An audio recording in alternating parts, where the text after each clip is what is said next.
धौली गंगा और अलकनंदा जी का मिलन होता है। हम लोग भी बद्रीनाथ जी के दर्शन कर सकते हैं यहाँ पे। इतना पतला रास्ता है। द्रोणागिरी पर्वत है जहाँ से हनुमान जी ने पर्वत उठा के ले गए थे। भगवान नारायण जी अंतर्ध्यान होकर इसी स्थान पर अपने संपूर्ण चतुर्भुज रूप में विराजमान। तो माणा गांव और बद्रीनाथ के बाद अब हम निकल पड़े हैं उस जगह की ओर जिसे कलयुग का सबसे बड़ा रहस्य माना जाता है। हम जा रहे हैं भविष्य बद्रीनाथ से वापस जोशीमठ की तरफ आते हुए कुछ 20 किलोमीटर पहले एक छोटा सा गांव आता है, सुभाय गांव। बस यहीं से शुरू होता है भविष्य बद्री का सफर। यहाँ जाने के लिए बेहद पतले संकरे रास्तों से होकर करीब 3 से 4 किलोमीटर की खड़ी चढ़ाई चढ़नी पड़ती है। तो भाई हम आ गए थे भविष्य बद्री के रास्ते में, पूरा ऊपर आ गए थे। बस यहाँ से 10 किलोमीटर है, वो है जा रहा रास्ता 10 किलोमीटर। अभी तो जा नहीं सकते, 5 बजे के बाद मंदिर बंद हो जाता है। ये है अपना होटल आज का Tanishq home stay. Phone number ही है। The next day. हमको जाना है अभी उधर भविष्य बद्री। सुबह हो गई है।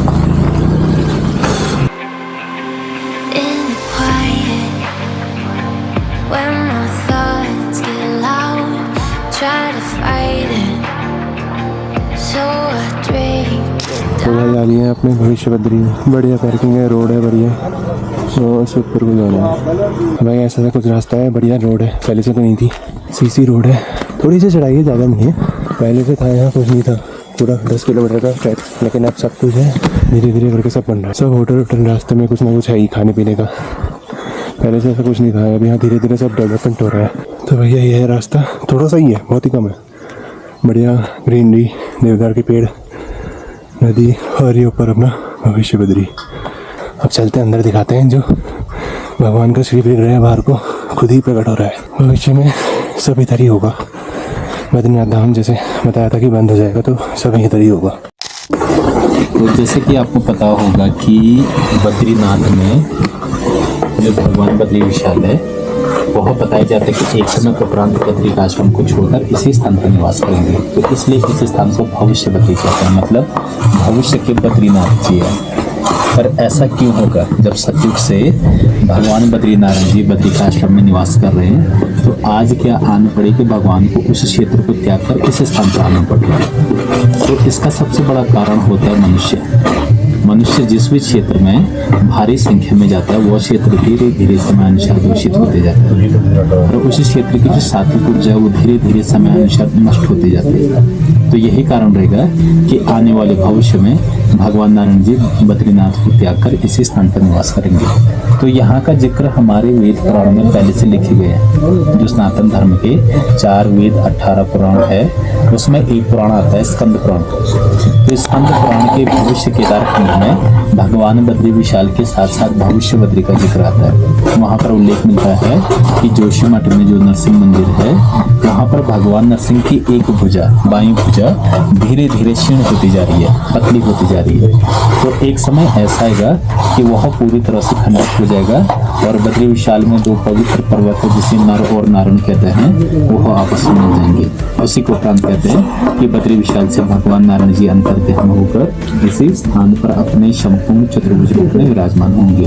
तो जैसे जैसे बद्री विशाल का समय पूर्ण होते जा रहा है और भविष्य बद्री का समय निकल रहा है, तो यहाँ पर जो भगवान का विग्रह है, भगवान के विग्रह में धीरे धीरे समय अनुसार परिवर्तन देखने को मिल रहा है और नीचे गर्भ से ऊपर की ओर बढ़ रहे हैं, प्रत्यक्ष हो रहे हैं।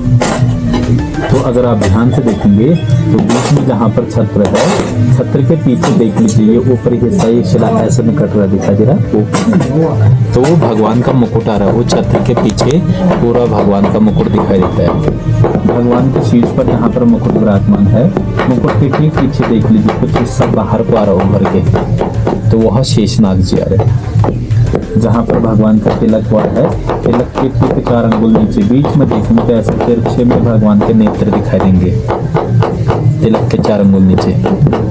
और यहाँ पर भगवान अपने घुटने के बल बैठे हैं, अपने घुटने पे हाथ रखा है, नीचे से जो हिस्सा ये बाहर का यहाँ पर तिलक हुआ देखिए, इस वाले माले के नीचे तो ये घुटने पे हाथ रखा है, ये हाथ की कलाई और एक उंगली बाहर को निकली है ऐसे में। भगवान के बाएं भाग में ईश्वर माता लक्ष्मी जी विराजमान है। तो जहाँ पर तिलक हुआ ध्यान से देखो तो तिलक के बारे एक छोटा सा माता का मुख का स्वरूप दिखाई देगा एक तरफा, और इस और जहाँ नीचे तिलक हुआ है, तिलक के नीचे गौर से देखने पर आपको गणेश जी पद्मासन में विराजमान दिखाई देंगे। भी सूंड आ रहा है गणेश जी पालकी मान के बैठे हैं, जैसे हम आप बैठे हैं जी। यहाँ पर भगवान अपने निज स्थान वैकुंठ धाम क्षीर सागर में विराजमान है। तो भगवान के गर्भ में नीचे जलकुंड है। अच्छा यहाँ पर 12 महीने जल देखने को मिलता है और जल स्तर बढ़ता घटता रहता है। अच्छा तो जैसे जैसे नारायण जी का विग्रह बढ़ते जाएगा वैसे वैसे माता लक्ष्मी, गणेश जी, गरुड़ जी और आने वाले भविष्य में पूरी 32 पंचायत, जिसमें नारद जी, कुबेर जी, उद्धव जी इत्यादि जो भगवान के पार्षद होंगे वह सभी एक समय पर इस शिला पर उपस्थित रहेंगे। तो कहते हैं कि आने वाले भविष्य में संसार में एक समय ऐसा भी आने वाला है कि मनुष्यों द्वारा पाप अधर्म इतना बढ़ जाएगा कि संसार में पूजा योग्य कोई स्थान नहीं बचेगा। मतलब धीरे धीरे कलयुग के प्रभाव से मनुष्य अपनी बुद्धि और विवेक को खो देगा और उसी वजह से संसार में दूषित आचरण करते जाएगा और वही दूषित आचरण एक समय पर हमारे सभी पूजनीय स्थानों को भी दूषित कर देगा। तो हमारे वेद पुराण का अनुसार बताया गया है कि संसार का एकमात्र स्थान यही रहेगा जहाँ पर भगवान बद्री नारायण जी की पूजा होगी। और यहाँ पर जो भगवान का विग्रह उभर के आ रहा है ये स्वयं भू है, मतलब भूमि से स्वयं उभर के आ रहा है और इसी स्थान को इस धरा का धरती का द्वितीय भू वैकुंठ कहते हैं। पहला बद्रीनाथ, दूसरा भविष्य बद्री, जहाँ पर भगवान बद्री विशाल जी साक्षात रूप में विराजमान है। भाई यहाँ का एक्सपीरियंस अलग है। मतलब बद्रीनाथ आ रहे हो तो यहाँ तो ज़रूरी आना है, एक चीज़ मत छोड़ना। अच्छा खासा है पूरा, देवदार के पेड़ हैं। वो आगे है नरसिंहशिला, वहाँ जाते हैं। ये है मंदिर अपना नरसिंहशिला। तो भाई अब हम जा रहे हैं नरसिंहशिला को। जैसे नरसिंह मंदिर जोशीमठ में नरसिंह मंदिर था वैसे यहाँ भी नरसिंहशिला है। आगे जाके क्या पता यहाँ भी प्रकट हुए नरसिंह जी। वहाँ भी उनकी हाथ का पता ही है जो धीरे धीरे पतला हो रहा है। ये मंदिर से लेफ्ट को है, यहाँ से सीधे दिखते वहाँ बोर्ड दिख जाएगा। अब पहले से था कि यहाँ पता नहीं लगता था, अब तो सामने से ही है सब कुछ। ये नरसिंहशिला, आगे कुछ है बुग्याल।